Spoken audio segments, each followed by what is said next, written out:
by T. Snyder. Chapter 1. Fall. Derek Riggs, upstate Massachusetts, 1996. The leaves finally fell in November. They covered everything. Piled on cars and stuffed in gutters, they gave a decaying color to our hometown's curbs and alcoves. Like fresh cereal, they crunched under my feet, painting my shoes with flakes of red and yellow. The air stung cold, and a brisk wind rustled the freshly fallen mounds of the dead, bringing more to their sides. Soon, the trees would be empty, their bare-bark skeletons knee-deep in their own remains. Our school was on the tip of the forest. Seemingly isolated from the rest of the town, it stood on the only flat land for miles. A baseball diamond, football field, and basketball court surrounded all corners but one, a steep dive into a deep, wooded graveyard as far as the eye could see. The other kids would play games. I played in the forest. I ran as fast as I could, but I knew I could never escape. Everywhere I looked, there were more and more leaves skipping off the ground as my heels peeled through the piles. Puffs of mist shot out of my lungs and vanished behind me as I pumped my arms and legs wildly. The screams of my peers back in the open fields faded the further I ran.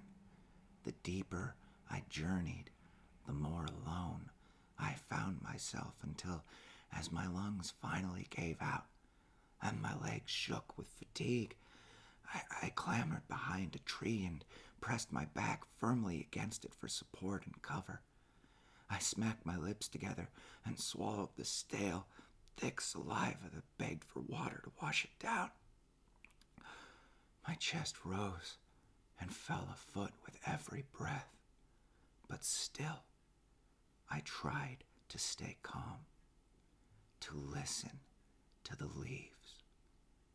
No animal calls, no muffled traffic or signs of life, only a faint breeze that slithered through the branches. The clouds blotted out the sun, and a brooding gray mass crawled steadily overhead. My eyes drifted shut as I strained my ears to take in everything around me. My hands clutched the bark of the tree I leaned against, tense and terrified as I heard the soft rustle of leaves, the slow drag of footsteps through the forest. My eyes opened, and I held my breath. I clenched my jaw and turned, creeping my sight around the side of the tree trunk to catch a glimpse of who or what had followed me. A short figure lurked in the distance, dragging his legs as if they were anchored to the dirt. His arms and head hung limp as he wobbled from tree to tree, using his ears to navigate. I crouched behind the trunk and squinted to try and spot a stain of blood or tear in his clothes, something to indicate if his ragged posture was from a wound or simply exhaustion. But as my eyes dissected him, I realized I knew more than the doomed state he wandered in. I recognized him. He was the youngest brother of the family that lived a few miles away from me. Matthew Simmons. 6 years old, with a bulbous head of brown hair, he looked like someone out of a Charlie Brown comic. I knew him best from trying to get rid of him. He would always follow around his older brother, Sebastian, my best friend, and one of the only kids I knew who didn't try to assert male dominance over me. We first met in first grade. He quickly became known as Ass Chin, an abbreviated version of Sebastian, and I quickly became known as the quiet gay kid. Not because I was gay. At that age, kids didn't even know what the word meant, but because when I was teased, I didn't stand up for myself. So after a few days of being isolated from and by the rest of the kids, Sebastian and I found ourselves sitting alone together. After a few weeks, we were playing together. And not long after that, we were both sent home for beating up the rest of the kids together. That was before Sebastian's little brother was old enough to walk, let alone follow us, and it was before we were sent to different schools to keep us from acting out together. It worked, during school hours anyway. Matthew stumbled over a root sticking out of the ground and fell flat on his face. He lay motionless for a moment before gradually rising to his feet again, looking right at me. His eyes locked on and his lips peeled back as he released a guttural moan. He extended his arms forward, reaching for me in the distance, and began walking in the same slow drudge that he had before. I stepped away from the tree, no longer camouflaged or hidden. I double-checked my surroundings for other ghouls, but could only see barren bark and abandoned hills. I bent down and picked up a fallen tree branch to use as a club. Matthew had followed me for the last time. If he kept groaning, he'd attract attention. If he kept following me, others would follow him. I had no choice. I took deep breaths to counter the adrenaline as I came within a few feet of him, staring into his empty eyes, full of confusion and what little remained of the boy he was. I raised the branch above my head and took aim. His expression animated and turned to fear. Something was wrong. The undead don't feel. Suddenly, a pair of hands grabbed me from behind and slammed me to the ground. My club turned out of my hand and the wind was knocked out of my lungs. I lay face down in the dirt with a knee square in my back, holding me in place as whoever held me dug through my pockets and patted me down. Matthew stood motionless, silent, watching whoever had attacked me pull a hunting knife from my jacket.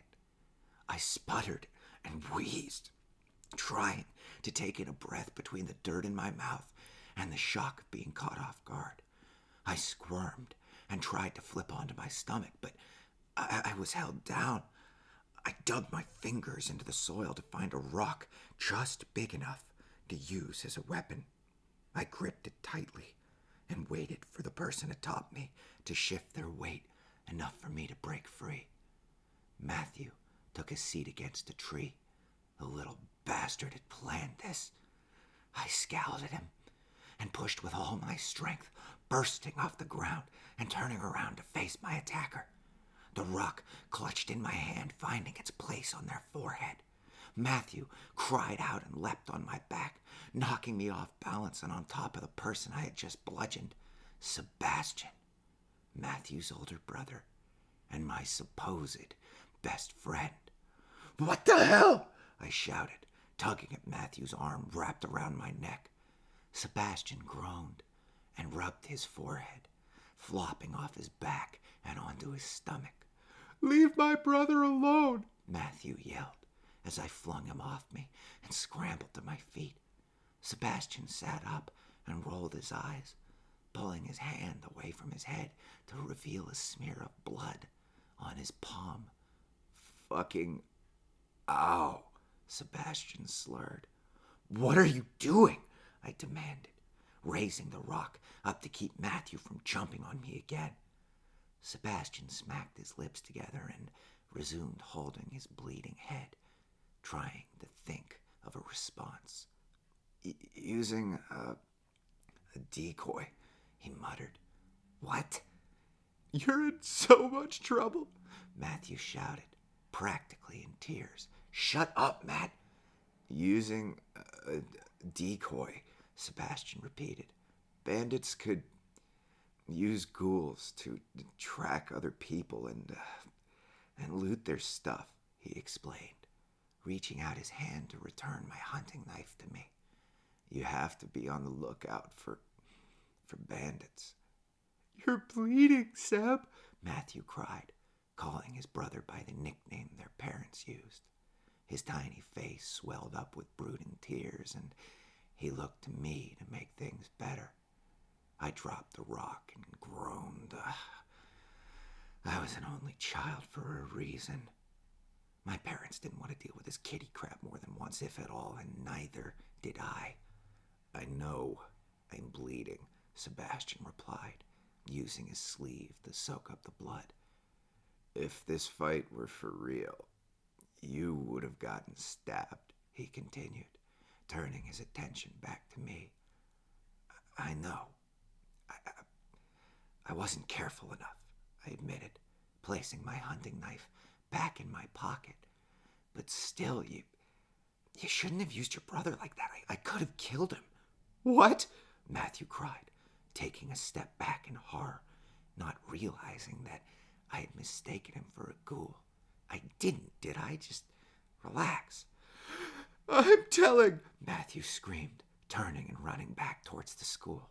Sebastian stood up to chase after him, but quickly fell over, disoriented from what I had to assume was a concussion. He hit the ground hard and didn't move. I rolled my eyes and took off running behind Matthew. His short, slow legs made him an easy target, but he squirmed and fought as I snatched him up in my arms. Let me go! Calm down. We were just playing a game, I announced, doing my best to help him understand. We do this stuff all the time. Your brother will be fine, I assured him, stepping over Sebastian as I put Matthew down against a tree.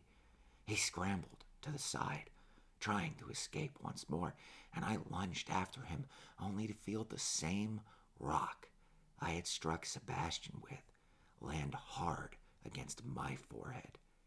Matthew clutched the stone and pulled back in case I tried to come at him again, but rather than reach forwards, I placed my hand to my head and fell backwards, landing on top of Sebastian.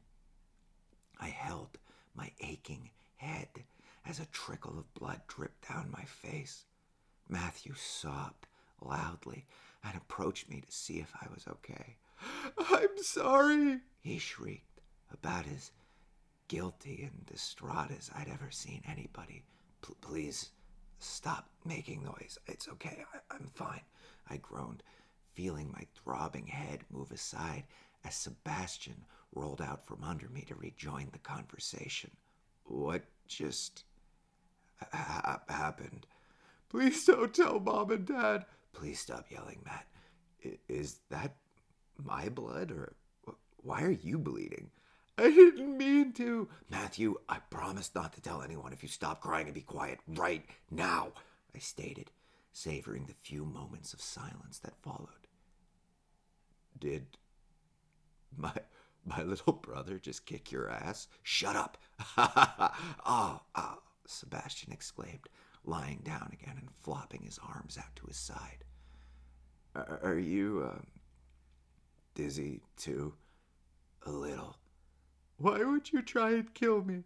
Matthew asked, standing over us, hurt and confused. I wouldn't.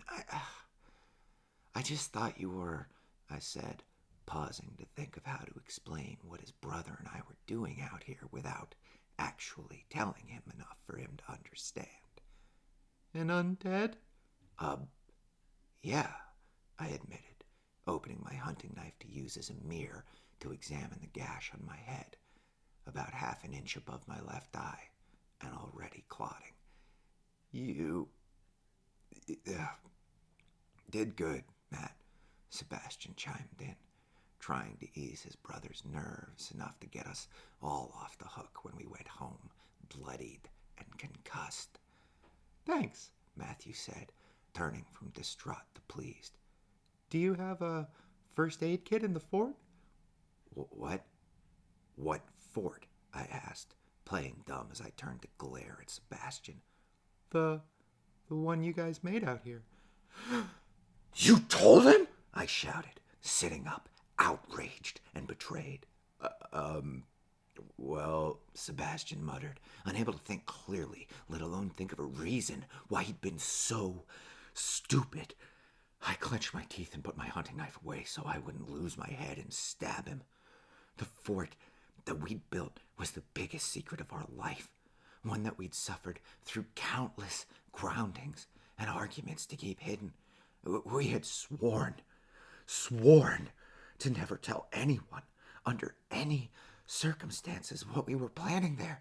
And now, looking at Matthew's innocent face, I couldn't help but feel that the most important thing in the world to me was about to disappear. I punched Sebastian in the nose. "Oh!" he cried, pulling his hand up to his face as I shakily rose to my feet.